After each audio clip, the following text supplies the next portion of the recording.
वैज्ञानिकों को हिमालय में मिला हनुमान जी द्वारा लिखा पहला रामायण। हिमालय में आज भी मौजूद है हनुमान जी द्वारा लिखा रामायण, जिसे खोजने के लिए नासा तक के वैज्ञानिकों की उड़ चुकी है रातों की नींद। जानिए दोस्तों क्या हुआ जब वैज्ञानिकों को मिली हनुमंत रामायण की वह शिलालेख, जिसे खुद हनुमान जी ने हजारों साल पहले एक पत्थर पर अपने नाखूनों से लिखी थी। जी हाँ दोस्तों, उसी शिलालेख के टुकड़े को देखकर वैज्ञानिकों का दिमाग ही चकरा गया था और उन्हें अपने आंखों पर यकीन ही नहीं आ रहा था कि यह कैसे हो सकता है। लेकिन दोस्तों अब बात आती है कि यह घटना कब की है और सबसे जरूरी वह शिलालेख जिस पर खुद हनुमान जी ने सबसे पहले रामायण लिखी थी, वह वैज्ञानिकों को कैसे मिल गई। दोस्तों यह बात तो आप अच्छे से जानते हैं कि हनुमान जी आज भी कंदमांदन पर्वत पर विराजमान है, क्योंकि दोस्तों रामायण काल में ही जब भगवान राम का राज तिलक हो गया था तो हनुमान जी इस पर्वत पर जाकर सन्यासी हो गए थे।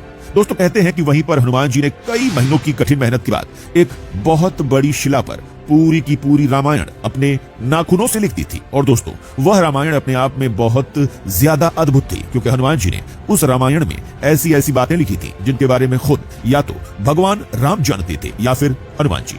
लेकिन दोस्तों उसी वक्त महर्षि वाल्मीकि जी ने भी अपने रामायण को पूरा कर लिया था। और दोस्तों वाल्मीकि जी ने काफी सोचने के बाद यह फैसला लिया था कि सबसे पहले इस रामायण को भगवान राम के सबसे बड़े भक्त हनुमान जी को पढ़ाना चाहिए। लेकिन दोस्तों जैसे ही महर्षि वाल्मीकि हिमालय में हनुमान जी के पास पहुंचे, वहां मौजूद शिलालेख पर रामायण को देखकर वो काफी उत्सुक हुए, जिसके बाद उन्होंने उस हनुमंत रामायण को पढ़ा। और दोस्तों हनुमंत रामायण को पढ़ने के बाद वाल्मीकि जी को इस बात का एहसास हो गया कि ये उनकी रामायण से बहुत ज्यादा बेहतर है। और दोस्तों अब वाल्मीकि जी ने हनुमान जी से कहा कि आपने इतनी अद्भुत रामायण को लिखा है कि अब मेरी रामायण को कोई नहीं पढ़ेगा। और दोस्तों जिसके बाद हनुमान जी ने खुद अपनी लिखी हुई रामायण को समुद्र में फेंक दिया।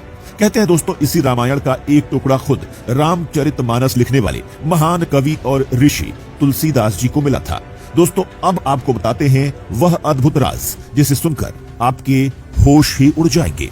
दोस्तों आप शायद नहीं जानते, लेकिन 19वीं सदी में हनुमंत रामायण को हासिल करने के लिए खोजी दस्ता कंदमांदन पर्वत पर गया था। जी हाँ दोस्तों, वही पर्वत जो कैलाश पर्वत के उत्तर दिशा में मौजूद है और जिसे लेकर कहा जाता है कि आज भी हनुमान जी वहां विराजते हैं।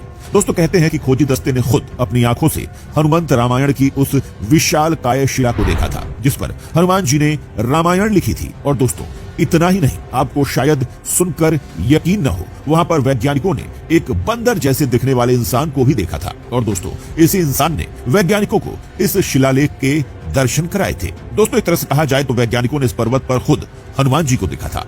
दोस्तों उस वक्त वैज्ञानिकों को जरा सा भी अंदाजा नहीं था कि उनके सामने खुद हनुमान जी मौजूद हैं। दोस्तों जिसके बाद वो वहां से वापस आ गए, क्योंकि उनके पास उस वक्त उस शिलालेख को साथ लाने का सामान मौजूद नहीं था। तो इसलिए वैज्ञानिक अगली बार पूरी तैयारी से उस पर्वत पर गए, लेकिन इस बार उन्हें न तो पर्वत पर वो शिलालेख मिला और न ही बंदर जैसा दिखने वाला कोई इंसान।